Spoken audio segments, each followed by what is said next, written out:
Hello, good evening everyone. आवाज आ रही है? Good evening sir. Evening.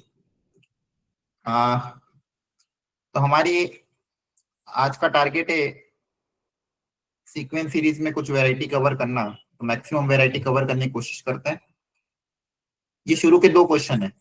Number of common terms base. आपको तरीका पता है?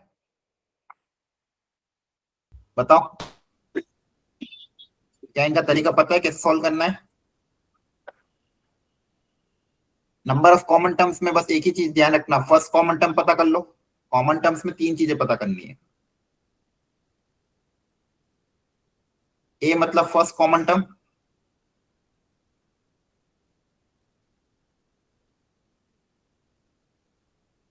फिर डी कॉमन डिफरेंस निकालने के लिए LCM of D1 and D2, और जो लास्ट कॉमन टर्म होगा एन पता करना है। इसके बाद एन पता करने के लिए last common term should be less than equal to smaller of the last term of the two AP.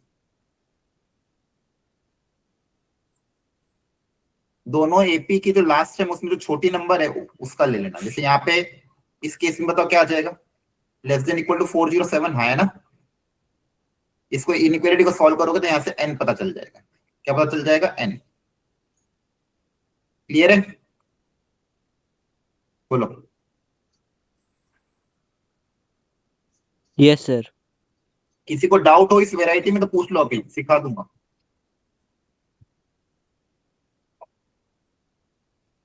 Anyone कर लोगे ऐसी वेराइटी? ये बहुत कॉमन है, जेई में आती भी, 2020 में आया था, फिर 2000 इसमें आ गया था। अच्छा, कभी अगर आपको तीन एपी पूछे तो क्या करोगे? अगर तीन एपी आ गया तो तीन एपी में सेम चीज लगेगी, पर डी कैसे निकालोगे? LCM of D1 D2 and D3। Understood everyone? Yes yes sir.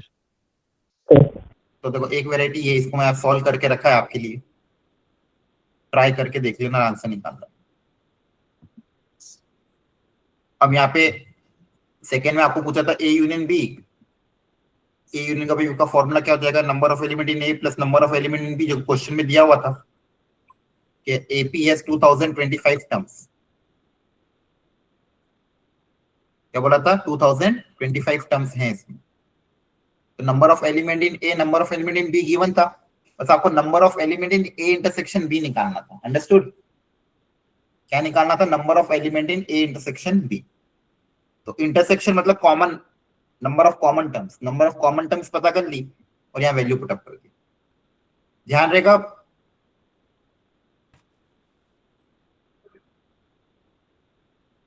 Clear है? Yes sir. अच्छा, एक कॉन्सेप्ट ये आता है इसमें, मतलब कौन सा कॉन्सेप्ट लगेगा इस क्वेश्चन को सॉल्व करने के लिए? कौन सा कॉन्सेप्ट अप्लाई करना पड़ेगा?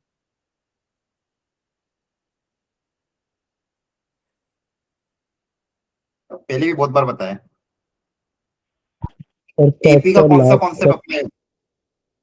हाँ, very good. Sum of terms equidistance from beginning and end are equal, है ना।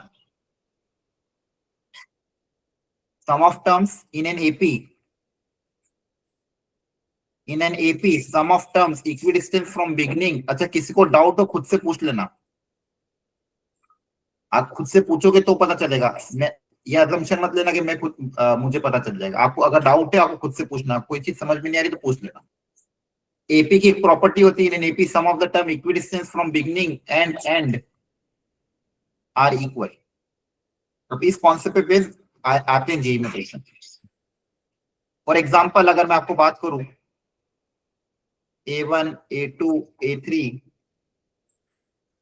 अप टिल मान लो A10, मतलब फर्स्ट और लास्ट का सम इक्वल टू सेकंड और सेकंड लास्ट का सम, है ना। क्लियर है? इक्वल टू थर्ड और थर्ड लास्ट का sum and so on. Clear है? फर्स्ट और लास्ट का सम, सेकंड और सेकंड लास्ट का सम, थर्ड और थर्ड लास्ट का टर्म, ऐसा सो ऑन, ऐसा चलता रहेगा। The sum of the term equidistance from the beginning and end are equal. Clear हो गया? तो ये ध्यान रखना, A1 plus A10, A2 plus A9, A3 plus A8, ये आपको ध्यान रखना है। Sum of the term equidistance from the beginning and end are equal. अच्छा, इन सबका अगर मैं सम करूंगा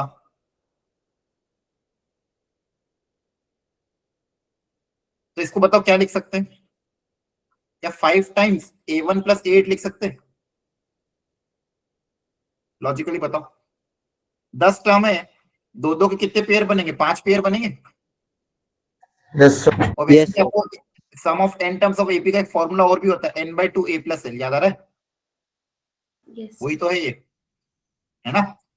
तो यहाँ पे आपके पास 10 टर्म है, 10 टर्म में मतलब दो दो के कितने पेयर बनेंगे? 5 पेयर। दो दो मतलब 5 पेयर बनेंगे, नंबर ऑफ टर्म्स 10 है तो 5 पेयर बनेंगे, और हर पेयर का सम फर्स्ट और लास्ट के बराबर ही होगा। इसको क्या लिख सकते हैं? 5 टाइम्स A1 प्लस A10। क्या बात समझ में आ रही है? बोलो। yes, sir. Times A1 plus A10, बहुत अच्छा कॉन्सेप्ट है, ध्यान समझना। अच्छा, मान लो अगर यहाँ पे ऐसा होता,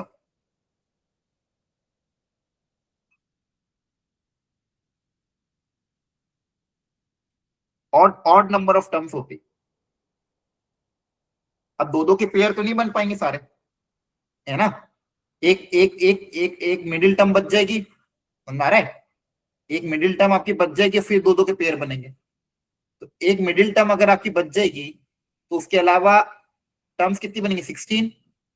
एक मिडिल टर्म को छोड़ के 16 टर्म बनेगी, और 16 टर्म के कितने पेयर बनेंगे? It's 8. बोलो। 8 पेयर, है ना? एक मिडिल टर्म को अगर छोड़ दें तो आपके पास नंबर ऑफ टर्म्स कितनी हो जाएगी? 16। 16 टर्म्स तो कितने पेयर? 8। तो इसको क्या लिख देंगे? 8 इंटू A1 प्लस A17। यहां तक समझ में आया? और प्लस मिडिल टर्म, प्लस कौन सी टर्म? Middle term. इसको ध्यान से देखो, बताओ। मिडिल टर्म को छोड़ के 16 टर्म्स बनेगी, और 16 टर्म्स मतलब 8 पेयर, और हर पेयर का सम फर्स्ट और लास्ट के सम के बराबर होगा। इसको लिख देंगे 8 टाइम्स A1 प्लस A17 और मिडिल टर्म। अच्छा बताओ, मिडिल टर्म कौन सी होगी? 9th term. 9। 17 plus 1/2, n plus 1/2। जब भी नंबर ऑफ टर्म्स ऑड होती है, तो बताया था थोड़ी देर पहले, नंबर ऑफ टर्म्स ऑड होती है तो मिडिल टर्म कैसे निकालते हैं? n प्लस 1/2, मतलब 9th टर्म। तो A9 लिखें। अंडरस्टूड? बताओ। तो ये कॉन्सेप्ट है, अलग अलग वेराइटी ऑफ द क्वेश्चन में अप्लाई हो सकता है। अच्छा, इसी तरह से लॉजिकली बताओ, जैसे यहाँ पे क्या है,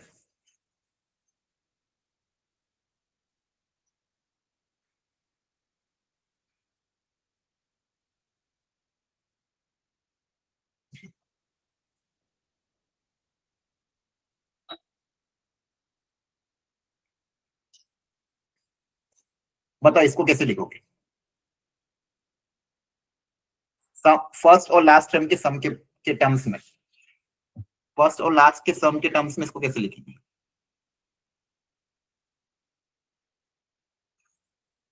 121 इंटू A1 प्लस 243 प्लस 122 121। वापिस सोचो, गलत करा, कैलकुलेशन चेक करो। यहाँ पे सारी टर्म्स नहीं है, ध्यान रखो। सॉरी, यहाँ 1 मिनट रुको, 1 मिनट, 1 सेकंड ना। ये A6 को चेंज करो, A5 ले लो यहाँ पे।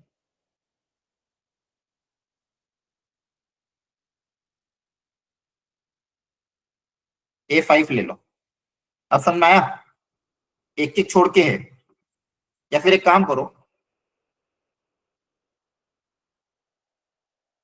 A1, A4, A7,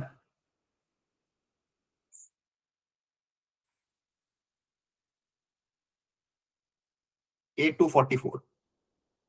अब देखो यहाँ पे तीन तीन के गैप में टर्म्स हैं, बोलो, तीन तीन के गैप्स में है। तो नंबर ऑफ टर्म्स कैसे पता करेंगे? नंबर ऑफ टर्म्स कैसे पता करेंगे?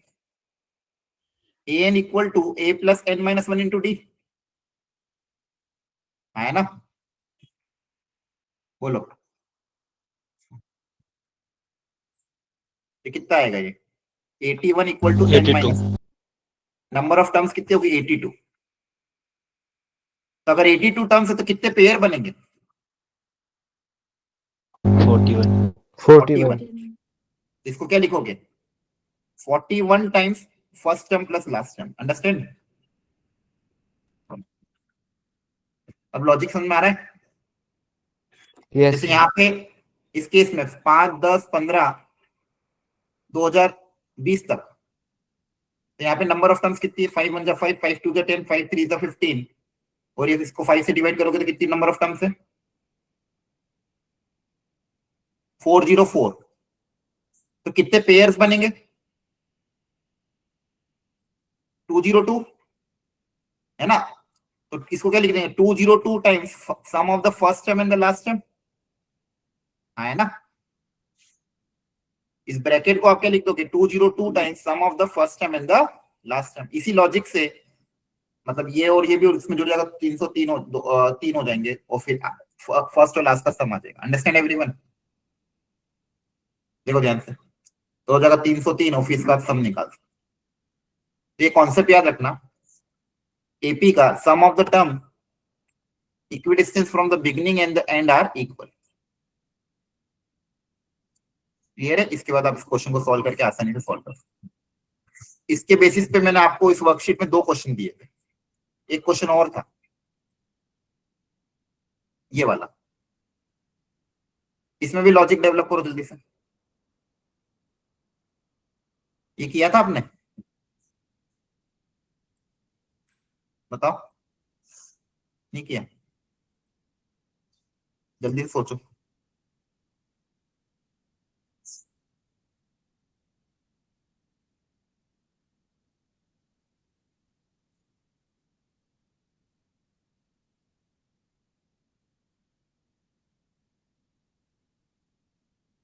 यहाँ पे भी देखो वही है, पूछा क्या गया उसके बारे में अगर आप सोचोगे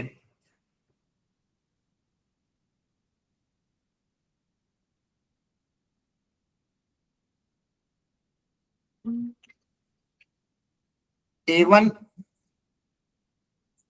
plus A16, A6 plus A11, आगे से 6th टर्म और पीछे से 11th टर्म। तो A1 प्लस A16, अच्छा इसको भी वापस A1 प्लस A16 लिख सकते हैं, हाँ है ना? तो जाएगा twice of A1 plus A16। यहां तक समझ में आया? निकालना आपको ये है, और दिया क्या हुआ है A1, A4, A7 up till A16। यहाँ पे भी 3 की गैपिंग में कितने नंबर ऑफ टर्म्स है, नंबर ऑफ टर्म्स पता कर लेना। तो यहाँ पे 6 टर्म्स आई थी, 6 टर्म्स मतलब 3 पेयर, है ना? Yes, sir. तो यहां से आपको फर्स्ट और लास्ट का सम पता चल जाएगा, और फर्स्ट और लास्ट का सम पता चल गया, यहाँ वैल्यू पुटअप करोगे आंसर आ जाएगा। अंडरस्टूड? तो ये कॉन्सेप्ट है, ध्यान रखना अगली बार, sum of the term equidistance from the beginning and end are equal. इस कॉन्सेप्ट पे बेस जेई में क्वेश्चन आ जाते हैं। अच्छा, कभी कभी तो जेई 10th लेवल के बेसिस पे भी क्वेश्चन पूछ लेता है, sum of N terms of the AP पे। 2-3 बार आया हुआ, एक बार 2019 में आया था, और एक बार 2025 में भी सेम कॉन्सेप्ट पे पूछ लिया था, 2024 में, sorry. Sn is denoted the sum of n terms of the AP। S4 दिया हुआ, S6 दिया हुआ, S10 निकालना। क्या है क्वेश्चन डुएबल है, आया ना? 2 इक्वेशन 2 वेरिएबल, बस Sn का फॉर्मूला अप्लाई करना है। देखो ध्यान, Yes, sir. Sn का फॉर्मूला अप्लाई करोगे, AOD में 2 इक्वेशन आएगी, AOD पता चल जाएगा, S10 आ जाएगा। अंडरस्टूड? तो कभी अगर ये वैरायटी भी आती है तो आसानी से आप कर सकते हो। अच्छा, एक वैरायटी आती है एपी और जीपी में मिक्स, मतलब सुनना ध्यान से एक एक चीज। तो क्या आती है, कभी कभी टर्म्स एपी में 3 अलग अलग वैरायटी ऑफ टर्म देंगे और बोलेंगे कि वो जीपी में भी है। वो 3 टर्म, ये 3 टर्म एपी की, शुरू की 3 टर्म जीपी में। तो आप पहले अगर मान लो आप टर्म्स को एपी में अज्यूम कर रहे हो और फिर जीपी का प्रॉपर्टी अप्लाई कर देना, मतलब b square equal to AC। अगर 3 टर्म जीपी में है तो उनमें रिलेशन क्या होता है, B square equal to A सी, और 3 टर्म अगर एपी में है तो उनमें रिलेशन क्या होता है, 2b equal to A plus C, ये तो सबको पता ही होगा, है ना। Yes, sir. अगर 3 टर्म एपी में है तो twice of middle term equal, ऐसे याद रखना, twice of middle term equal to sum of the first term in the last term, twice of middle term equal to sum of the first and the last term, और 3 term अगर GP में है तो middle term का square equal to the product of the first and the last. तो अगर कभी कभी क्वेश्चन में क्या होगा, आपको 3 अलग अलग variety of the term AP में अज्यूम करोगे तो जीपी में कंडीशन अप्लाई कर देना, और अगर जीपी में अज्यूम कर रहे हो तो एपी की कंडीशन अप्लाई कर देना, यहां से या यहां से। अब इसमें मैं 2 वेराइटी ऑफ क्वेश्चन कराऊंगा अभी से, उसके लिए बस आप ये फॉर्मूला याद रखना, उन दोनों में यही फॉर्मूला लगेगा। जैसे ये वाला क्वेश्चन पढ़ो ध्यान से, करो ट्राई,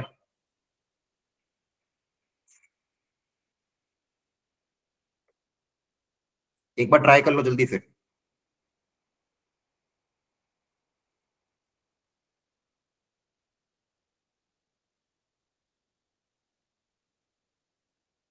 ध्यान से देखो, क्या है, वही चीज है क्या।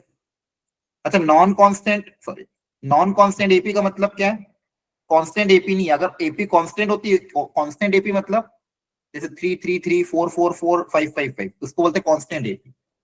उस कांस्टेंट एपी का डी क्या होता है, 0।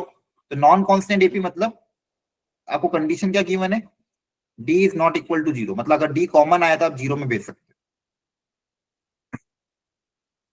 अब देखो यहाँ पे क्या दिया हुआ है, 3 अलग अलग टर्म्स एपी में बता रखी है, और वो 3 टर्म जीपी की है, 3 कंसेक्यूटिव टर्म्स जीपी की है, मतलब एपी में अज्यूम करके जीपी वाला फॉर्मूला अप्लाई कर देंगे, हाँ है ना, समझ आ रहा है। कौन सा क्रॉस, ये वाला फर्स्ट क्रॉस हो जाएगा, एपी में टर्म्स अज्यूम करके जीपी वाला कॉन्सेप्ट अप्लाई कर देंगे। एपी में टर्म अज्यूम करना है। अब देखो बताओ, 7th term of the AP क्या अज्यूम करोगे, देखो एबीसी 3 टर्म है, 7th टर्म बताओ क्या अज्यूम करें, a plus 6d, a plus 6d। 11th term क्या हो जाएगा, a plus 10d। 13th term क्या हो जाएगा, a प्लस 12d। अब बोला गया ये 3 टर्म जीपी की भी टर्म्स है, ये तीनों टर्म्स किसकी है, 3 कंसेक्यूटिव टर्म्स ऑफ जीपी। तो बताओ जीपी का कॉन्सेप्ट अप्लाई हो जाएगा, बोलो क्या है जीपी का कॉन्सेप्ट, मिडिल का स्क्वायर, मिडिल टर्म का square equal to the product of the first and last. जैसे ही अप्लाई करोगे डी, एक तो डी कॉमन आएगा, कॉमन डी 0 में भेज सकते हो क्योंकि डी नॉट इक्वल टू 0 है, यहां से आपके पास ए की वैल्यू डी के टर्म्स में आ जाएगी, और फिर जो पूछा है वो आसानी से निकल जाएगा। अंडरस्टूड एवरीवन, पूछा क्या है, Yes. A by C, A by C मतलब फर्स्ट और लास्ट का रेशियो, ए बाई सी पूछा हुआ है, ए बाई सी पूछा हुआ है मतलब A plus 6d divided by A plus 12d। यहां से ए की वैल्यू डी के टर्म्स में आएगी, यहां रखोगे आपके पास आंसर आ जाएगा। क्या आपको लॉजिक समझ में आ रहा है, ऐसे क्वेश्चन आते हैं जेई में और ये डुएबल है, कॉन्सेप्ट समझ में आ गया क्या, ये जो कहना चाह रहा था मैं, एपी में अज्यूम किया, जीपी की अप्लाई कर दिया, अंडरस्टूड। तो यहाँ पे सॉल्व भी कर रखा है, B square equal to A C करोगे तो यहाँ से आपके पास आ जाएगा A equal to minus 14d, A equal to minus 14d यहाँ रखोगे, सिंप्लीफाई करोगे तो आंसर आ जाएगा। तो ये करवा नहीं रहा हूं मैं, बस कॉन्सेप्ट सिखा रहा हूं, अपना टारगेट पे ढंग से कॉन्सेप्ट सीखना, अंडरस्टूड। तो एक वेराइटी है, इसी की सेकंड वेराइटी देखो ध्यान से, यहाँ पे भी ऐसा कुछ दिया हुआ है क्या,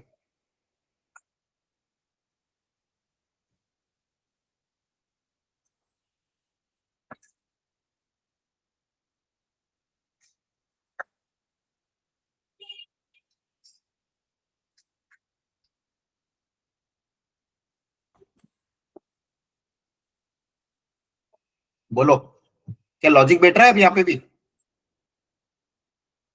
इस बार क्या बोला है, a b c are in GP with common ratio r and 3a 7b and 5c 15c are the first 3 terms of the AP। तो सबसे पहले अपन टर्म्स जीपी में अज्यूम करके एपी का कॉन्सेप्ट अप्लाई कर दिया इस बार, है ना। बोलो एबीसी क्या अज्यूम करें जीपी में, जीपी में क्या अज्यूम करोगे, ए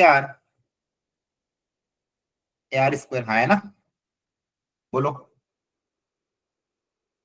अब क्या बोला गया, 3a 5b and 15c are the first 3 terms of the AP. 3a हम वो भी कर सकते हैं, ये भी कर सकते हो, कुछ फर्क। अच्छा बोलो वो वाला तब अज्यूम करते हैं ए बाई आर, ए और ए आर जब प्रोडक्ट गिवन हो, है ना, ध्यान रखना। वो जब आप बोलते हो ना ए बाई आर, ए और ए आर, वो वाला फायदा तब होता है जब तीनों टर्म का प्रोडक्ट दिया हो। वैसे सेम एपी में भी 3 टर्म अज्यूम करने का एक तरीका होता है ए माइनस डी, ए प्लस डी, लेकिन वो वाला फायदा कब करेगा, जब अपन को सम निकालना हो, है ना, या फिर सम की वैल्यू गिवन हो, तभी तो डी कैंसिल होगा, अदरवाइज तो हम नॉर्मल अज्यूम कर सकते हो। क्लियर है? वो वाली चीजें तब अज्यूम करेंगे जब अपन को प्रोडक्ट या सम दिया हो। अब यहाँ पे बोला 3a 7b 15c, ये 3 टर्म्स किसमें है, एपी की टर्म्स है। 3a मतलब ए की जगह ए ही है, बी की जगह क्या आ जाएगा ए आर, और सी की जगह क्या आ जाएगा ए आर स्क्वायर। अगर ये 3 टर्म एपी में है तो बताओ एपी का कॉन्सेप्ट क्या होता है, twice of middle term equal to sum of the first term and the last term. बोलो, Yes, sir. Sum of the first term and the last term. यहां से भी देखो ए, अच्छा जनरली सबकी आदत होती है ए फटाफट कैंसिल कर देते। मैथमेटिक्स में डायरेक्टली कोई भी फैक्टर कैंसिल नहीं कर सकते, है ना, अनलेस एंड अनटिल वो नॉन जीरो। अगर नॉन जीरो है तो ही कैंसिल कर सकते हैं, सबको पता है ना। जैसे यहाँ पे ए कॉमन आ रहा है, यहाँ से भी ए कॉमन आ रहा है, क्या ए को डायरेक्टली कैंसिल कर सकते हो?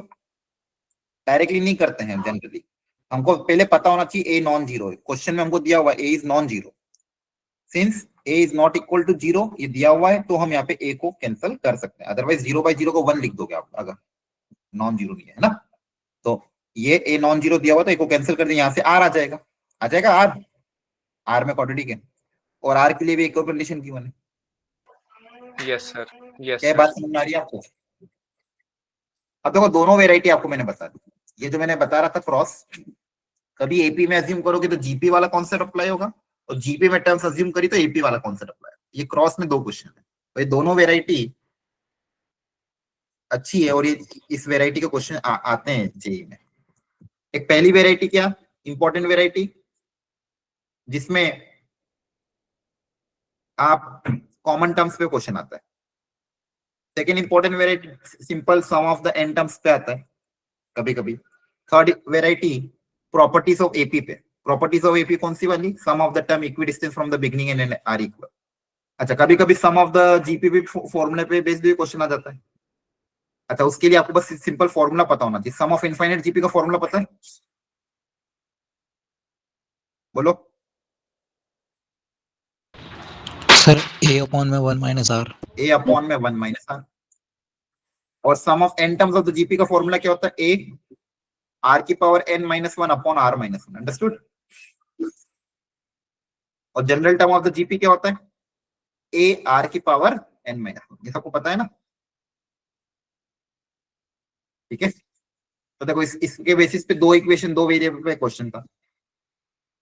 एक में बोला था सम ऑफ इनफाइनाइट जीपी, और एक में बोला sum of the cube of the infinite, मतलब उसी टर्म्स के क्यूब। तो क्यूब करेंगे तो फर्स्ट टर्म ए क्यूब हो जाएगा, कॉमन रेशियो आर क्यूब हो जाएगा।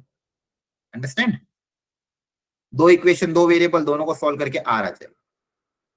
ये सब यहाँ पे बस कर करके रख रखे आपको, आपने को प्रैक्टिस करनी। बस मेरा टारगेट ये है कि आपको सारी वेराइटी के कॉन्सेप्ट रिवाइज करा दो एक ही लेक्चर में। आपको समझ में आ रहा है कि नहीं आ रहा है? Yes, sir. ठीक है, एक ये वेराइटी होगी। एक वेराइटी आती है difference, sum of the difference पे, जैसे ये वाली स्पेशल सीरीज। आप देखोगे ये जो वर्कशीट्स है ना जो बना के आपको दी है, इस पे बहुत ज्यादा, मैंने आपको पहले भी समझाया था, बहुत ज्यादा एफर्ट लगा था एक एक वर्कशीट बनाने में। इन वर्कशीट्स को भी अगर आपने ईमानदारी से ट्राई कर लिया, बहुत अच्छे चांसेस है आपके जेई में मैथ्स में अच्छा स्कोर करने के। लेकिन ईमानदारी से ट्राई करना, फिर उसको एग्जाम में ढंग से अप्लाई करना विदाउट एनी कैलकुलेशन एरर। ठीक है, क्योंकि आप देखो ये वर्कशीट जो बनी है आपको कहीं नहीं मिलेगी इतनी कंसाइज वे में। सब जगह पीवाईक्यू मिल जाते हैं, ऑनलाइन में मिल जाएंगे, मार्क्स ऐप पे मिल जाएंगे, गूगल पे सर्च करो मिल जाए, लेकिन हर चैप्टर के कम से कम 200, 250, 300, 400 पीवाईक्यू है। इतना करना पॉसिबल ही नहीं होता एक बच्चे के लिए। और आप लोगों के लिए बहुत कंसाइज में मैंने बेस्ट सिलेक्टेड 25 पीवाईक्यू की वर्कशीट बनाई है। ठीक है, और एक वर्कशीट को बनाने में कम से कम 2 से 2.5 घंटे लगते थे। 1.5-2 महीने से पहले से चालू करी थी काम। अगर आप इसको यूटिलाइज नहीं करोगे तो कोई फायदा ही नहीं इसमें। इसका आपको इफेक्ट कब पता चलेगा, जिस दिन आप जेई का पेपर देने जाओगे, और जेई के पेपर देने के बाद आप इस वर्कशीट से मैच करना अपना एक एक क्वेश्चन। हर चैप्टर का एक एक क्वेश्चन आप देखोगे, कोई ना मैक्सिमम 15 क्वेश्चन ऐसे होंगे मिनिमम, जिसमें ये जितनी वेराइटी है जो वर्कशीट दी है उसमें से क्वेश्चन आएंगे डायरेक्ट 15 से 20 क्वेश्चन, क्योंकि ये स्टैंडर्ड वेराइटी जो बार बार रिपीट होती है। अब जैसे ये वाला क्वेश्चन है, यहाँ पे क्या है, पैटर्न क्या है, ये याद है, स्टैंडर्ड है, बहुत बार आया है, 5, 11, 19, 29, ये स्टैंडर्ड है। यहाँ पे आपको क्या पता करना पड़ेगा, जनरल टर्म पता करना है। टारगेट क्या है, जनरल टर्म पता करो। जैसे ही जनरल टर्म पता चल जाएगा, स्टेप 1 देखो, ऐसे क्वेश्चन करने का दो ही वो मेथड ऑफ डिफरेंस है। स्टेप 1 आपका रहता है जनरल टर्म पता करो। स्टेप 2 जैसे ही जनरल टर्म निकल जाए, एसएन निकालने के लिए सिंपल फॉर्मूला क्या है, जनरल टर्म से एसएन कैसे निकलता है, उसमें समेशन अप्लाई करता हूं, है ना, क्लियर है। सबसे पहला टारगेट क्या होता है, जनरल टर्म पता करना। सेकंड क्या है, जनरल टर्म पता चल जाए तो जनरल टर्म में समेशन अप्लाई करोगे तो एसएन आ जाएगा। अच्छा, यहाँ पे पैटर्न क्या है, तो डिफरेंस चेक करो, आगे वाली टर्म का पीछे वाली टर्म से डिफरेंस। 11 माइनस 5 कितना हो रहा है, 6। ये कितना हो रहा है, 8। ये कितना हो रहा है, 10। ये कितना हो रहा है, 12। तो देखो डिफरेंस में पैटर्न दिख रहा है ना, डिफरेंस किसमें है, इज इन एपी। आपको याद है इसको कैसे सॉल्व करते थे, बताओ। सर एक पहली टर्म को छोड़ के फिर दोबारा से लिखने होगा। हाँ, वेरी गुड। एक शिफ्ट करके लिखते थे, शिफ्ट करके लिखने के बाद दोनों का डिफरेंस लेके एन निकालते थे, याद आ गया। Yes. एक एक टर्म को शिफ्ट करना है, दोनों को सब्सट्रैक्ट करके एन निकालना है, जनरल टर्म। जैसे ही जनरल टर्म आएगा फिर समेशन अप्लाई कर दें। अच्छा, समेशन जब अप्लाई करोगे उसमें ये 3 फॉर्मूले यूज होंगे। समेशन ऑफ एन का फॉर्मूला क्या होगा, समेशन ऑफ एन, इसका मतलब क्या है, समेशन ऑफ एन को क्या लिख सकते हो, बोलो। अरे पता नहीं है क्या, समेशन ऑफ एन का मतलब क्या है, सर एन टर्म्स को सम। सम, मतलब इसका मतलब क्या, 1+2, इतना टाइम तो लगना ही नहीं चाहिए था आंसर देने में, फिर कैसे करोगे बिना इसके। 1+2+3 अप टिल एन है ना, समेशन ऑफ एन का मतलब यही तो होता है, क्या होता है, इसकी वैल्यू क्या आती है, n into n plus 1 by 2. ये पहले आंसर आना चाहिए था ना, ये इसको देख के नहीं समझ में आता समेशन ऑफ एन का मतलब, ठीक है, ये पता होना चाहिए, यही तो बनेगा इसमें finally. Summation of n square का मतलब क्या हो जाएगा, सर जितनी भी टर्म्स 1 हैं square उनकी स्क्वायर का सम। plus 2 square. हाँ तो उसका फॉर्मूला बताओ, summation of n plus 1 to n into n plus 1, 12 plus 1 by 6. ये रटा होना चाहिए, बिना इसके तो काम ही नहीं चलेगा। ये अगर याद नहीं है, अभी के अभी मैथ्स कॉपी की या फिर जो भी आपकी नोटबुक उसकी इंडेक्स में लिख के इसको स्टार मार्क करो। समेशन ऑफ मान लो 5, कोई भी रैंडम 5 ले लिया, इसका मतलब, इसका मतलब क्या है, हाँ, 5 को n टाइम्स ऐड कर रहे हैं, रिपीटेटिव एडिशन मतलब मल्टीप्लिकेशन, 5 को n टाइम्स ऐड करोगे तो क्या आएगा, 5n आएगा, है ना। समेशन ऑफ 1 है तो मतलब n n आ जाएगा। अंडरस्टूड एवरीवन, ये 3 फॉर्मूले पता होना चाहिए,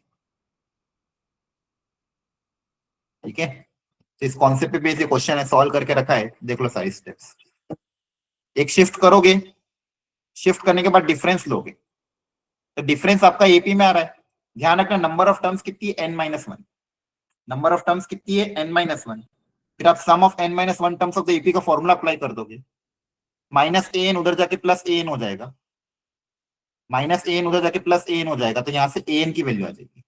ए एन आ रहा है मान लो n² + 3n+1। अच्छा, इसको क्रॉस चेक करने का तरीका, n की वैल्यू 1 रखो तो फर्स्ट टर्म आना चाहिए, n की वैल्यू 2 रखने पे सेकंड टर्म, n की वैल्यू 3 रखने पे third term, and so on आना चाहिए। इस an में समेशन अप्लाई कर देंगे तो यहाँ से आपका एस एन आए। ये सारी स्टेप्स देख लो, किसी को डाउट हो तो अभी पूछ लो।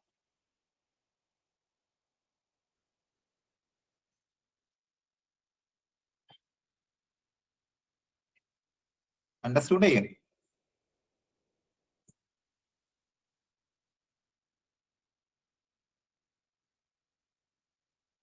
ओके, जैसे समेशन अप्लाई करोगे, समेशन एडिशन में ध्यान रखना, समेशन प्रोडक्ट में कभी भी अलग नहीं होता है। अगर दो दो दो फंक्शन प्रोडक्ट में, तो उसमें समेशन अलग अलग नहीं हो सकता। समेशन कभी भी एडिशन या सब्सट्रैक्शन में अलग अलग होता है। यहाँ पे आपके पास समेशन बाहर था, इसको एडिशन में अलग अलग कर दिया, यहाँ पे अलग, यहाँ पे अलग, यहाँ पे अलग। अंडरस्टूड? तीनों में समेशन अलग अलग सेपरेट कर दिया और फिर यहाँ पे फॉर्मूला अप्लाई कर। क्लियर है? अब आपको Yes, क्वेश्चन में sir. पूछा था सम ऑफ 20 टर्म्स, तो n की जगह 20 रख देना लास्ट में। एसएन निकालने के बाद फिर n की जगह 20 रख दो। एक कॉन्सेप्ट ये होता है, इस पे भी कभी क्वेश्चन आए तो कर लेना। अगली variety, insertion of arithmetic mean. जैसे मान लो एक टर्म है a, एक टर्म है b, इसके बीच में n अरिथमेटिक मीन इंसर्ट किए गए, a1 a2 a3 up till an। ये इंसर्शन इस तरह से करते हैं ताकि पूरी सीरीज किस में कन्वर्ट हो जाती है, एपी में, है ना। अब आपको निकालना क्या है, डी निकालना रहता है। आपका टारगेट क्या रहता है, सबसे पहले डी पता करो। क्यों? क्योंकि अगर आपको ए1 पता करना है, ए1 क्या हो जाएगा, ए1 कैसे निकलेगा? अगर फर्स्ट टर्म ये सब एपी में, तो इसमें अगर मैं डी ऐड करूंगा तो ए1 मिल जाएगा, हाँ है ना। फर्स्ट टर्म में डी ऐड करेंगे तो ए1 मिल जाएगा, तो ए1 क्या आएगा, A plus D. Capital A two क्या आएगा, ए प्लस टू। कैपिटल ए3 क्या आएगा, A plus 3d and so on. समझ में आ रहा है? वैसे ए Yes, क्या आ sir. जाएगा, ए प्लस। Yes. अच्छा, कभी कभी अगर इसका सम पूछे तो सम भी बहुत स्टैंडर्ड होता है, इसको याद है, sum of all arithmetic mean, sum of all arithmetic mean inserted and A नहीं plus नहीं KB. N times arithmetic mean of A and B. याद रखना, N times arithmetic mean of A and B. अब A और B का arithmetic, दो number का arithmetic mean कैसे निकालते हैं, ए प्लस बी बाई 2। इनका सबका सम अगर कोई पूछे तो n times a plus b by 2 आता है।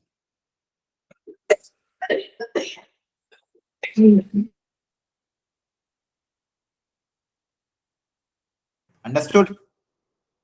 बोलो। अच्छा, डी निकालने का तरीका क्या होता है? डी निकालने के लिए सिंपल कॉन्सेप्ट अप्लाई कर देना एपी का। A N equal to A plus N minus 1 into D होता है। A N equal to A plus N minus 1। Yes. Last term क्या है, बी के बराबर। लास्ट टर्म क्या है, बी के बराबर। फर्स्ट टर्म क्या है, ए के बराबर। फर्स्ट टर्म क्या है, ए के बराबर। लास्ट टर्म में बी के बराबर, फर्स्ट टर्म में ए के बराबर। एन, एन मतलब नंबर ऑफ टर्म्स। बताओ नंबर ऑफ टर्म्स कितनी है, नंबर ऑफ टर्म्स कितनी है, एन प्लस 2। ध्यान रखना, नंबर ऑफ टर्म्स कितनी है, एन प्लस 2, क्योंकि यहाँ पे एन और 2 एक्स्ट्रा। -1 इंटू डी, यहां से डी पता चल जाएगा। क्लियर है? एक ये तरीका। अच्छा, एक और होता है अरिथमेटिक मीन। एक सिंपल अरिथमेटिक मीन का मतलब क्या है, एक मान लो a1 a2 a3 अब टिल an है, इनका अरिथमेटिक मीन क्या होगा, कैसे निकालते हैं अरिथमेटिक मीन? सर सभी का सम ऐसे जनरल, टोटल है उनसे डिवाइड कर। हाँ, सबका सम करके divided by number of terms, सबका सम करके divided by number of terms. Understood? बोलो। देखो ये कॉन्सेप्ट होते, ध्यान रखना। अच्छा, सेम चीज चलती है जीपी में भी। अगर मान लो दो रैंडम कोई नंबर है, इनके बीच में मैं कुछ ज्योमेट्रिक मीन इंसर्ट कर रहा हूं, इनके बीच में अगर हम कुछ ज्योमेट्रिक मीन इंसर्ट कर रहे हैं, अब ये इंसर्ट इस तरह से होते हैं ताकि पूरी रिजल्टिंग सीक्वेंस किस में कन्वर्ट हो जाए, जीपी में। अगर ये रिजल्टिंग सीक्वेंस जीपी में कन्वर्ट हो गई तो वापिस आपको, अच्छा अब G1 G2 G3 अगर ये सब निकालना है तो इसके लिए R निकालना पड़ेगा, कॉमन रेशियो। जैसे पिछली बार D निकाला था, इस बार क्या निकालना पड़ेगा, R। क्योंकि आपका जो फर्स्ट सेकंड टर्म क्या हो जाएगा, A इंटू R। इसका सेकंड टर्म क्या हो जाएगा, A इंटू R। इसका थर्ड टर्म क्या होगा, the second geometric mean, A into R square, फिर AR क्यूब, AR की पावर। ये लॉजिक समझ में आ रहा है कि नहीं आपको? आया ना? अरे समझ में आ रहा है? बोलो। आर निकालने का वापिस वही फॉर्मूला, जनरल टर्म का फॉर्मूला अप्लाई कर दो जीपी का। Last term equal to this, last term किसके बराबर है? बी। लास्ट टर्म बी के बराबर, फर्स्ट टर्म ए के बराबर, r common ratio, number of terms वापस कितनी है? n+2। नंबर ऑफ टर्म्स कितनी है? n+2। तो b by a equal to r की पावर n+1। तो यहां से r कितना आ जाएगा? b बाई ए की पावर 1/n+1। अंडरस्टूड? ये r आ गया। r की वैल्यू यहां रखोगे तो ये सारी चीजें। अच्छा, यहां से भी एक स्टैंडर्ड रिजल्ट आता था इन सब का प्रोडक्ट। अगर पूछे G1 G2 G3 और Gn का प्रोडक्ट, प्रोडक्ट भी स्टैंडर्ड आता है।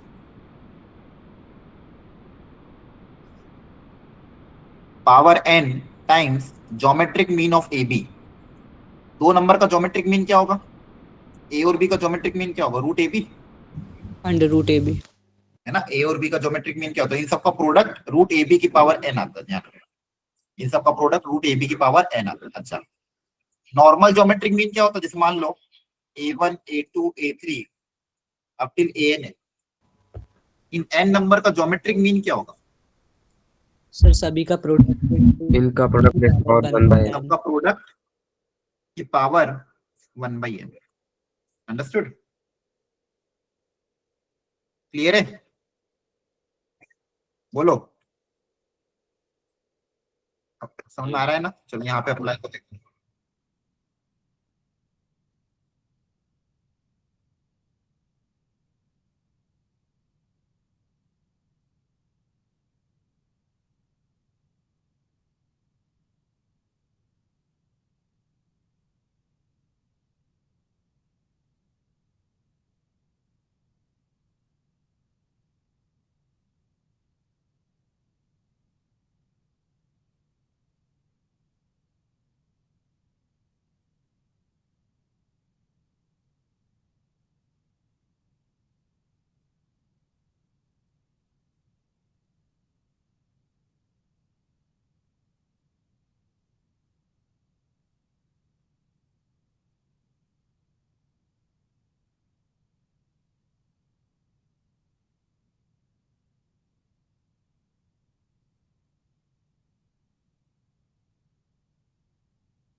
अच्छा, जिसने घर पे ट्राई किया हो, कोई पर्टिकुलर क्वेश्चन डाउट हो तो अभी बता देना, ठीक है? तो वो क्वेश्चन मैं ले लूंगा।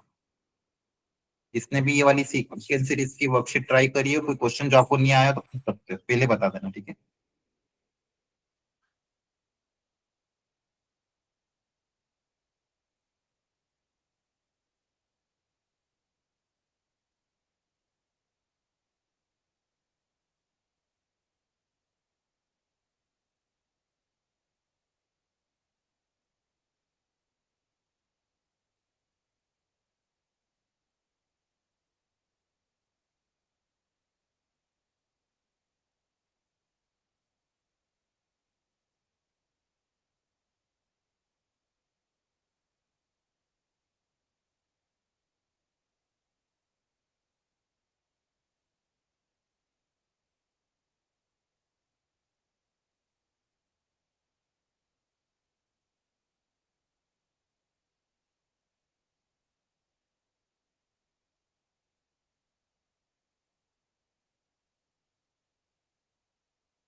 हो गया क्या सॉल्व?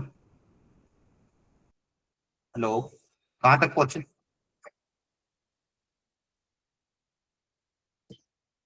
सबसे पहले फोर्थ अर्थमेटिक मीन निकालो और फिर सेकंड ज्योमेट्रिक मीन निकालो, दोनों को इक्वेट करो। क्रॉस चेक करो एक बार। डी आएगा 240 अपॉन m प्लस 1, तो फोर्थ अर्थमेटिक मीन आ जाएगा a प्लस 4d। आर आएगा प्लस माइनस 3, तो सेकंड ज्योमेट्रिक मीन आ रहा है 27। चेक करना सही है। Yes, sir.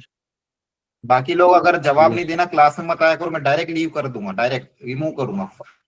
2 मिनट नहीं लगेंगे रिमूव करने में। अगर आपको क्लास में जवाब देने में भी तकलीफ होती है तो मत आया करो, ऐसे बच्चों को रखना ही नहीं मिलता।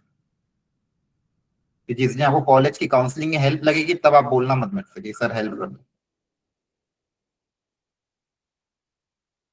कोई हेल्प नहीं करता कॉलेज की काउंसलिंग के टाइम, सारे टीचर बिजी रहते हैं, नया सेशन चालू हो जाता है।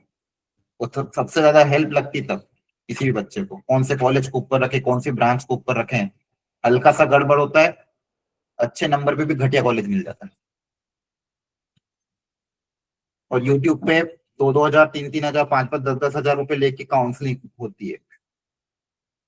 वो पैसे लेते हैं लिस्ट बनाने के, और उसमें भी गलत लिस्ट बन जाती है। इसलिए क्लास में ना ये एटीट्यूड में मत रहा करो, ठीक है? अगर कोई पूछ रहा है जवाब दिया करो, मेरे को ध्यान रहता भाई कौन जवाब दे रहा कौन नहीं दे रहा। जिस दिन एक्चुअल में आपको हेल्प लगेगी तो फिर कोई नहीं मिलेगा हेल्प करने की।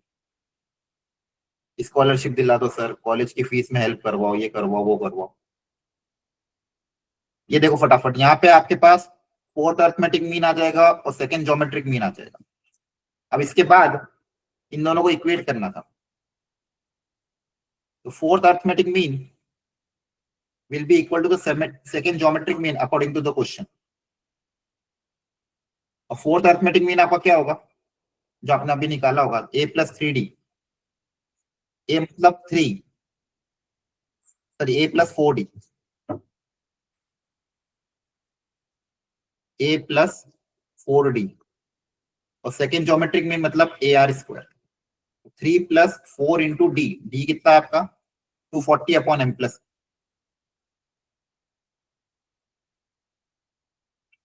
Equal to a into r square. अच्छा ये तो ऑलरेडी आपने निकाला था 27 के बराबर। r आपका प्लस माइनस 3 आ रहा है, तो यहां से आ जाएगा 4 × 240 upon m plus 1 equal to 24। Cross check कर लेना कैलकुलेशन। तो 24 की टेबल से कैंसिल हो रहा है। m प्लस 1 इक्वल टू 40, तो m आ रहा है 39। तो कैलकुलेशन भी आसानी थी।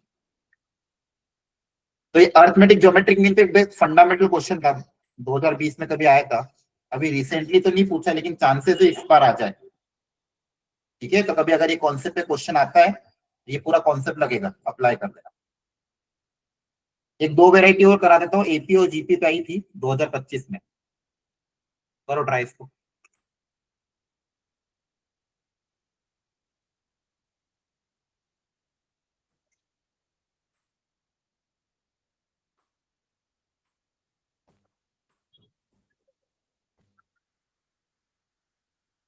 ध्यान से पढ़ो और अटेम्प्ट करो।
तो यहाँ पे आपको A1 A2 A3 is an increasing positive GP, increasing positive GP है। इंक्रीजिंग है मतलब R 1 से बड़ा होगा, इंक्रीजिंग और पॉजिटिव है मतलब R 1 से बड़ा, क्योंकि आर की वैल्यू अगर 1 से छोटी होती तो एपी डिक्रीज करती है, मल्टीप्लाई करोगे तो डिक्रीज करेगी। फर्स्ट रिलेशन क्या गिवन है, देखो 2025 इसी साल क्वेश्चन आया हुआ है, थर्ड और फिफ्थ का प्रोडक्ट दिया हुआ है, तो नॉर्मल भी अज्यूम कर सकते हो या फिर आपको वैसे अज्यूम करना है 5 टर्म एपी में, तो वैसे भी अज्यूम कर सकते हो। तो नॉर्मल अगर अज्यूम करोगे थर्ड टर्म तो ए आर स्क्वायर, और फिफ्थ टर्म, और अगर मान लो वैसे लेते तो उससे फायदा होगा कि नहीं होगा चेक कर लेते। 5 टर्म एपी में लेनी है तो मिडिल टर्म को ए मानते थे, फिर आगे वाली टर्म क्या आती है ए बाई आर, फिर इसके आगे वाली टर्म ए आर, फिर इसके जस्ट पहले वाली term a by r square, और इसके जस्ट आगे वाली टर्म ए आर स्क्वायर।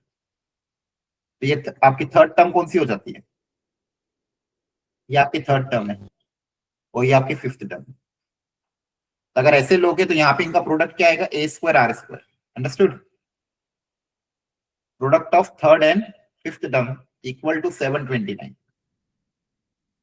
ये आपकी फर्स्ट टर्म हो जाएगी, ये सेकेंड टर्म। तो थर्ड और फिफ्थ का product A into A R square equal to 729। यहां से ए स्क्वायर आर स्क्वायर आ रहा है,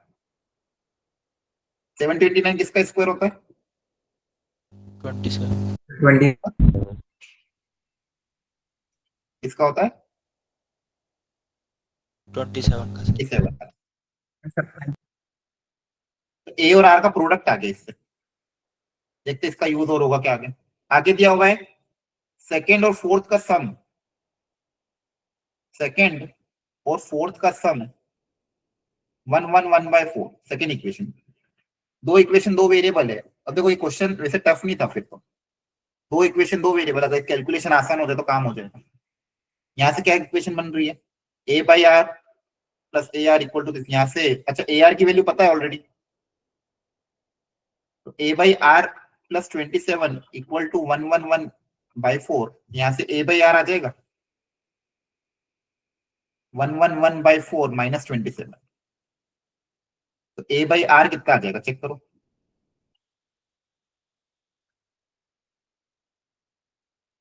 3/4. 3/4 आ रहा है। Yes. Okay, Yes. देखो कैलकुलेशन कितनी आसान हो गई, ए आर पता है यार, अब आसानी से चीजें निकल जाएगी। इन दोनों को मैं मल्टीप्लाई करूंगा तो आर आर कैंसिल हो जाएगा अपने आप ही, इन दोनों को मल्टीप्लाई करने पे आर डायरेक्ट कैंसिल हो जाएगा, ए आ जाएगा, है ना। 1 को 2 से मल्टीप्लाई करोगे तो क्या आ जाएगा, A square equal to 27 into 3/4। Check कर लेना कैलकुलेशन, ठीक है। तो ए स्क्वायर कितना आ जाएगा 81/4, यहाँ से ए कितना आ जाएगा 9/2, 9/2. प्लस माइनस 9/2, लेकिन हम पॉजिटिव ले लेंगे अकॉर्डिंग टू क्वेश्चन। ए की वैल्यू 9/2 आ गई है तो आर भी आ जाएगा,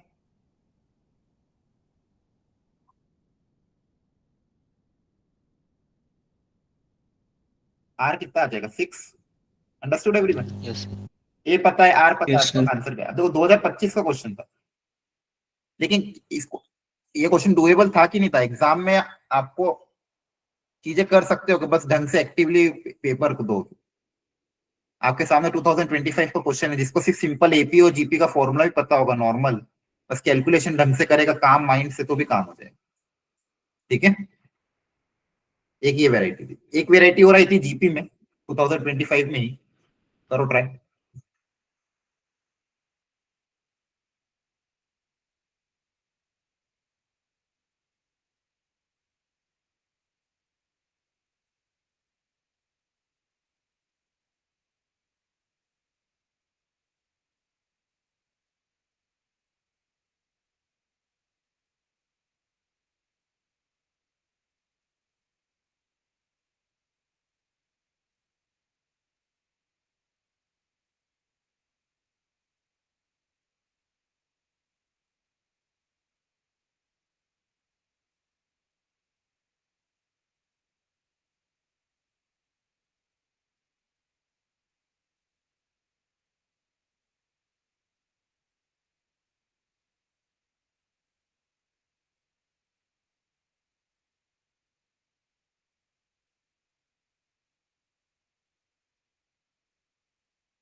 अच्छा हो गया, ये तो पता है, बस डी निकालना है। ये सम ऑफ फर्स्ट 20 टर्म पूछा है ना, सही है, हाँ, है ना। तो आप नॉर्मल भी तरीके से कर सकते हो और टर्म भी अज्यूम करके कर सकते हो। नॉर्मल तरीका क्या हो जाएगा, देखो क्या कंडीशन की है, सम ऑफ फर्स्ट 4 टर्म, शुरू की 4 टर्म का सम, n/2 2a plus n-1 into d, है ना, is equal to the 1/5 of the sum of the next 4 terms, sum of the next 4 term, ध्यान रखना 1/5 times the sum of the next 4 term। तो next 4 terms का sum कैसे लिखेंगे,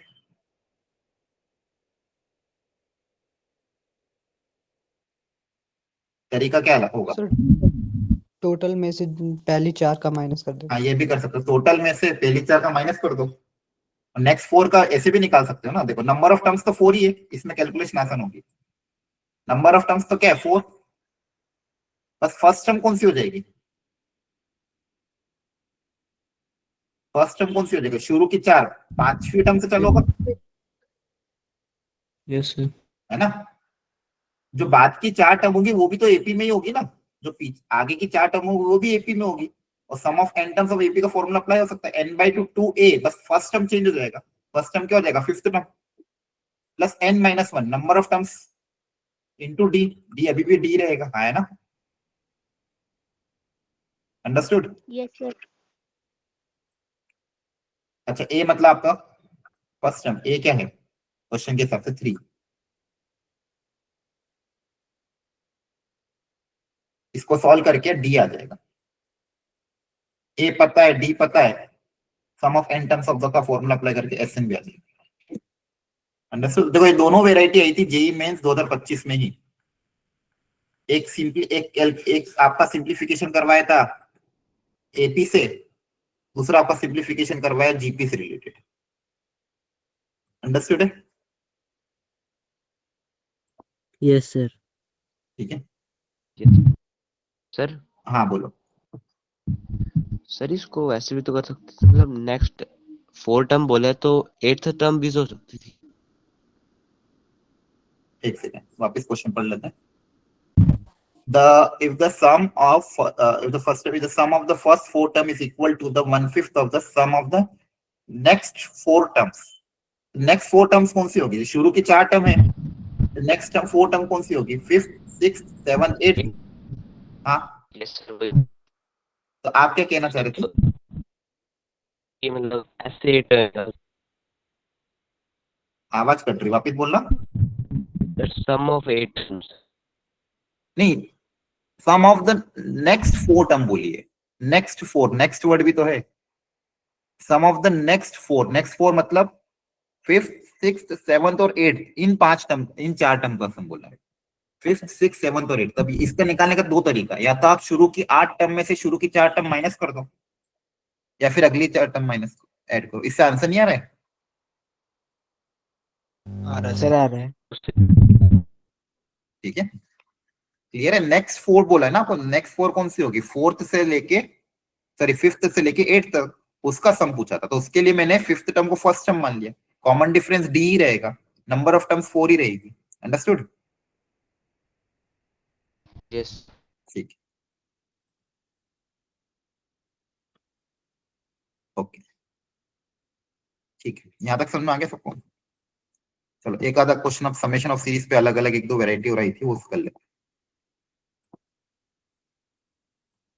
जैसे ये वाला क्वेश्चन, इसका तरीका क्या रहेगा सोच के बताओ,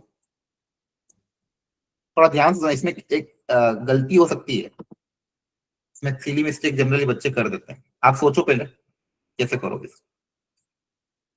एक मिस्टेक, और ये इंटीजर टाइप में आया था, तो अगर एक छोटी सी भी गलती करी तो फाइनल आंसर गलत हो जाएगा, आपको पता भी नहीं चलेगा।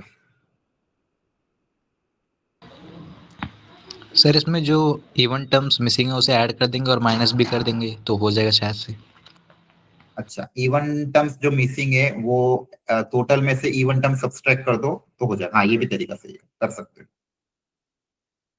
एक तरीका ये है कि टोटल जो 1 से लेके 25 तक है उसका सम का फॉर्मूला आपको पता ही है, 1 square plus 2 square plus 3 square plus 25 square तक। उसमें से इवन टर्म्स का स्क्वायर का सम माइनस करो। हाँ, और दूसरा तरीका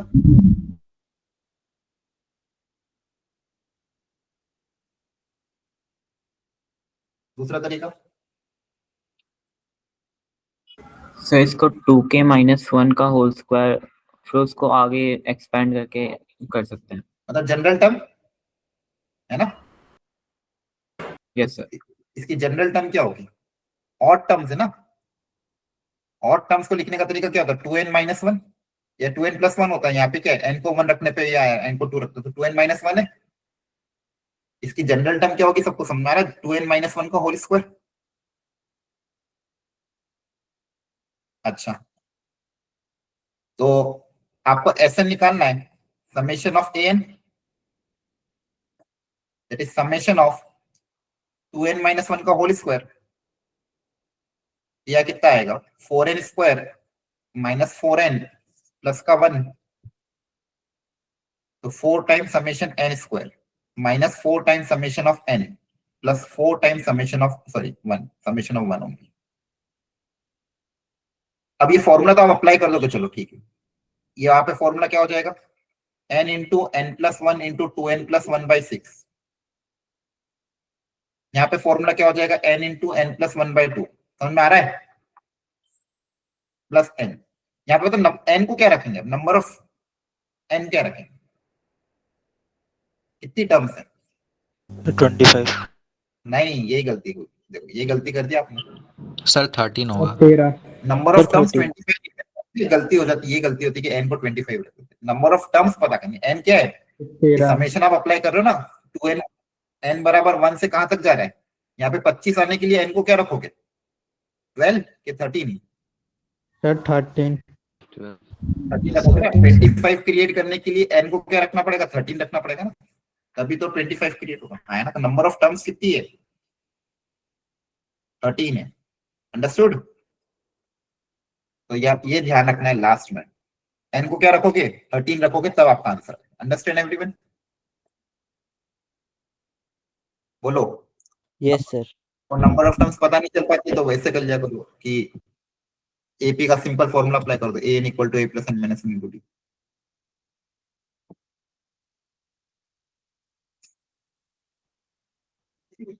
ठीक है, एक ये वैरायटी थी, एक दो वैरायटी और भी थी, काफी अच्छे अच्छे क्वेश्चन रखते हैं। किसी का और कोई क्वेश्चन डाउट नहीं है?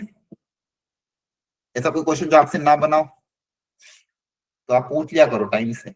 अगर घर पे सॉल्व कर रखी हो कोई क्वेश्चन ऐसा जो आपसे ना बना तो आप पूछ सकते हो। अच्छा, एक ये आया था, इसके लिए बस सिंपल एक फॉर्मूला आपको पता होना, sum of the interior angle of N sided polygon. एक मान लो एन साइडेड पॉलीगन है, उसके इंटीरियर एंगल का सम कितना होगा? n-2 into 180 degree. Very good. Sum of, ये याद होना चाहिए सबको, इंटीरियर एंगल 6-7 क्लास में आता था। Sum of all interior angle of a N sided polygon.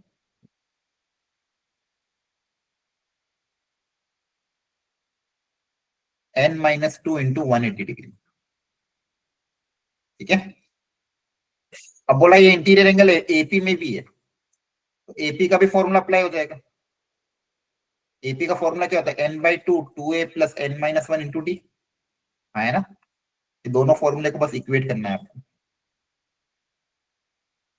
ध्यान से n और d और a की वैल्यू रख देना। एक ये वैरायटी भी आई थी, तो ध्यान रखना है जितनी भी वैरायटी है काफी अच्छे अच्छे क्वेश्चन है। यहाँ तक क्लियर हो गया सबको? यस बोलो। सर। ठीक है, तो लगभग अपन ने टोटल आपको 25 क्वेश्चन दिए, तो उसमें से मैक्सिमम तो मैंने कवर कर ही दिया आपके। एक और थोड़ी टफ अलग से थोड़ा सा क्वेश्चन तो थोड़ा सा टफ था, वो ट्राई कर लेते हैं। 2023 में आया था, समेशन ऑफ सीरीज पे बेस पे।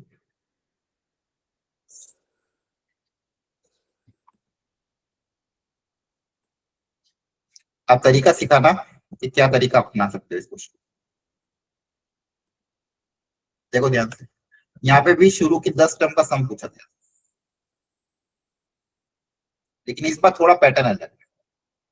ऊपर 1 2 3 आ रहा है, नीचे 1 1 स्क्वायर 1 की पावर 4, 1 2 स्क्वायर 2 की पावर 4, 1 3 स्क्वायर 3 की पावर 4। इसको सॉल्व करने के लिए क्या सोचेंगे, सोचो।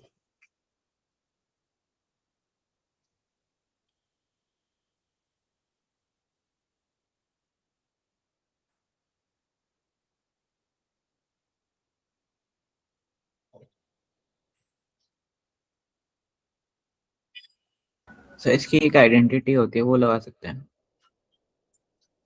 क्या आइडेंटिटी?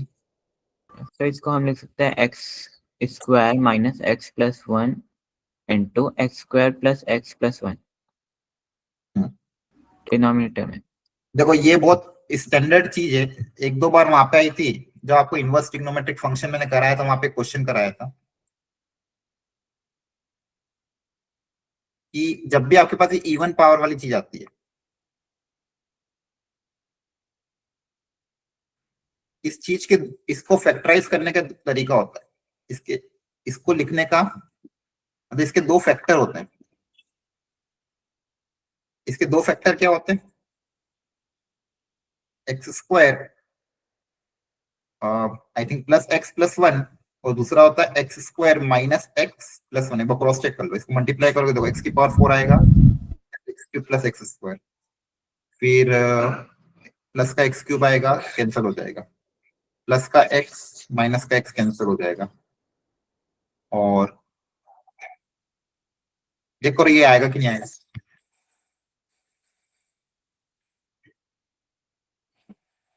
आएगा। ठीक है, तो ये याद रखें रिजल्ट, ठीक है ना? बोलो सही है कि गलत है? Yes sir. सही है। एक्स की power 4 plus x square plus 1 का रिजल्ट याद रखना, क्योंकि नीचे आपके पास जो चीजें हैं, अगर इसका जनरल टर्म लिखोगे, देखो जनरल टर्म बुक्स में कभी कभी आर के टर्म्स में रहता है, आप एन के टर्म्स में लिखो, बात एक ही है, आर लिखो या एन लिखो, ठीक है। 1 plus N square plus N की पावर 4, ऊपर क्या है, एन है, n going from 1 to n है ना, यही दिया हुआ है, चेक कर लो। ऊपर एन है और नीचे क्या है, 1 plus N square plus N की power 4। Everyone, is it clear? Yes sir. Yes Yes, sir. Yes. ऊपर एन है, नीचे ये है। अच्छा, अभी हमने सीखा है कि नीचे जो क्वांटिटी है उसके दो फैक्टर ये होते हैं। अच्छा, इन दोनों का अगर मैं डिफरेंस ले लूं, इन दोनों फैक्टर का जो डिफरेंस होगा वो बताओ किसके बराबर होगा? ये दोनों फैक्टर का माइनस करने पे क्या आएगा? 2x. 2x आएगा, 2x। है ना? तो मतलब इन बेसिकली 2x मतलब 2n। यहाँ पे मैं एक 2 से डिवाइड करके और उसको ऊपर वाले को 2n लिख दूं, है ना? समझ में आ रहा है? Yes sir. 2 से मल्टीप्लाई कर दिया, 2 से डिवाइड कर, सबको समझ में तो आ रहा है कि नहीं आ रहा है? अब 2n को क्या लिख सकते हैं? 2n को क्या लिख सकते हैं? इन दोनों का difference, that is yes n square plus n plus 1 minus n square minus n plus 1, है ना? 2n को लिखने का ये तरीका हो सकता है। क्लियर है? ऐसा क्यों लिखा हमने, अब आपको समझ में आ जाएगा, क्योंकि जब मैं अलग अलग करूंगा तो एक एक फैक्टर कैंसिल हो जाएगा, है ना? Yes sir. तो ये एक स्टैंडर्ड वेराइटी कभी अगर आ जाए तो ये वाला फॉर्मूला याद रखना। इसको अब इंडेक्स वगैरह में लिखना तो लिख सकते हैं। मैं बार बार ये चीजें बोलता हूँ ना, इंडेक्स में लिख लिया करो, तो कुछ कुछ चीजें ऐसी होती है जो कहीं ना कहीं दूसरे चैप्टर में भी काम आ जाती है। तो लास्ट में जब आप जेई का पेपर देने जाओगे, 5 दिन बच्चे होंगे, तब आप वो इंडेक्स आपका काम आएगा कि मैंने जो जो भी कहा था ये इंडेक्स में लिख लो, इंडेक्स में लिख लो, बार बार हर चैप्टर में यूज होती है। यहाँ पे अप्लाई करोगे, टर्म कैंसिल हो जाएगी, एक फैक्टर कैंसिल होगा तो ऊपर प्लस वाला है तो माइनस वाला बच जाएगा, यहाँ पे ऊपर माइनस वाला है तो नीचे प्लस वाला फैक्टर बच जाएगा। अब आप एन को वैल्यू रखते जाना, डायगनली चीजें अपने आप कैंसिल होगी। अंडरस्टूड? 1 से लेके 10 तक रखना आपको, आगे समझ में? Okay, yes sir. काफी वेराइटी हमने कवर कर ली एक ही लेक्चर में। अगर आपने सॉल्व नहीं किया घर पे तो ये जो क्वेश्चन करा है इन्हीं को रिपीट सॉल्व कर लेना। अगर सॉल्व कर लिया बहुत अच्छी बात है, तो आप एप्लीकेशन ऑफ डेरिवेटिव स्टार्ट कर देना। कल का टारगेट है एप्लीकेशन ऑफ डेरिवेटिव, उसमें से जितने क्वेश्चन आपसे बन पाए वो ट्राई कर लेना। कुछ क्वेश्चन मैं क्लास में कवर करा दूंगा। इनकेस अगर आपका कोई डाउट रहता है, कोई डाउट रह जाता है, तो आप पूछ लेना कि सर ये वाला क्वेश्चन नहीं समझ में आया था, बता दो। और हाँ, सॉल्यूशन मत देखा करो, सॉल्यूशन दिए बस लास्ट के लिए, इनकेस कभी हो जाए कुछ क्वेश्चन रह जाए डिस्कस ना, तो सॉल्यूशन है। ऐसा मत करना कि सॉल्यूशन देख देख के अटेम्प्ट कर लो, बिना सॉल्यूशन से ही ट्राई करना 2 बार अटेम्प्ट करके, और फिर क्लास में पार्टिसिपेशन करना। अंडरस्टूड? सॉल्यूशन सिर्फ इसलिए कि डिस्कशन के बाद इनकेस कोई क्वेश्चन रह जाए जो क्लास में डिस्कस ना हो, तो सॉल्यूशन। हर चीज को सॉल्यूशन से देख के ना करो। इसके अलावा अभी भी आप लोगों का मैंने आज पेपर एनालिसिस किया था पिछले 3 टेस्ट का, बहुत सारे बच्चों के नंबर मैथ्स में पता नहीं अभी भी कम आ रहे हैं। एक्यूरेसी रेट, अटेम्प्ट रेट आपका बहुत ज्यादा कम। तो अब आप देखो आपके सामने चीज है, हर चीज क्लास में कवर हो रही है। पेपर डिस्कशन भी जब मैं करता हूँ तो आपको 10 से 12 क्वेश्चन ऐसे दिखाता हूँ जो डुएबल रहते हैं। मैं ये एक्सपेक्ट भी नहीं कर रहा हूँ कि आप 10 से 12 क्वेश्चन करो, लेकिन 10 से 12 क्वेश्चन में कम से कम 4 क्वेश्चन तो सही कर सकते हो ना, 3 क्वेश्चन तो सही कर सकते हो। एटलीस्ट 4 क्वेश्चन का तो टारगेट चलो कि 4 क्वेश्चन कम से कम मैं सही करूँ, 4 से 5 क्वेश्चन। ठीक है, आपका नंबर सिंगल डिजिट में आ रहा है बहुत सारा, वो नहीं आना चाहिए। ठीक है, इतना करने के बाद, मतलब इतना कंसाइज देने के बाद भी अगर आप स्कोर नहीं कर रहे हो, वो बल्कि अब जेईई में एक्चुअल पेपर टफ नहीं आएगा, ठीक है, डुएबल आएगा। मैथ्स में अगर आपने 8 से 10 क्वेश्चन कर लिए, मतलब आपका 99 परसेंटाइल, 98, 99 परसेंटाइल टच कर जाएगा। बाकी सब्जेक्ट में टच भी नहीं करता 10 क्वेश्चन करने। तो मैथ्स के लिए मैथ्स का सबसे बड़ा एडवांटेज ये है। तो थोड़ी सी इसमें मेहनत कर लो। 1 महीना बाकी है अभी भी, एग्जैक्ट 1 महीना। हर दिन मैंने आपको मॉर्निंग में बता दिया था भाई ये आज डिस्कशन होगा। अब आप में से कितने लोगों ने किया था सीक्वेंस सीरीज का असाइनमेंट, आप खुद सोचो। और नहीं किया है तो अभी भी जग जाओ। 1 महीने बाद, 1.5 महीने बाद कुछ हासिल नहीं आएगा अगर आपका जेईई में नंबर कम आए। Lower branch, lower college, high fees, इसी में आपको एडजस्ट करना पड़ेगा। ठीक है, तो थोड़ा सा टाइम कंसाइज है, 1 महीने की बात है। स्कूल में हो सकता है प्री बोर्ड प्रैक्टिकल चले, उसको अभी के लिए बस जैसे तैसे करके निपटा लो, उस पर ज्यादा अपना इन्वेस्ट टाइम मत करना, क्योंकि अल्टीमेटली आपके बोर्ड्स में नंबर आ जाएंगे। फरवरी का पूरा महीना है, पहले भी बताया था। लेकिन ये टाइम और जनवरी टाइम का टाइम दोबारा वापस नहीं आएगा, इसलिए ढंग से इन सब की तैयारी करो। अच्छा, एक चीज और, एक सेशन भी मैं संडे को रखूंगा आप लोगों के लिए, exam other than JEE. JEE के अलावा अगर आपको और कोई सी एग्जाम के लिए फॉर्म फिलअप करना है तो उसके लिए एक सेशन प्लान कर रहा हूँ। तो संडे के दिन मोस्ट प्रोबेबली रख लेंगे 11 बजे। तो उसमें आपको एक आइडिया लग जाएगा। इनकेस आपको जेईई के अलावा कोई और एग्जाम देना हो तो उसकी मैं डेट्स वगैरह डिटेल आपको बता दूंगा। ठीक है, ओके, थैंक यू।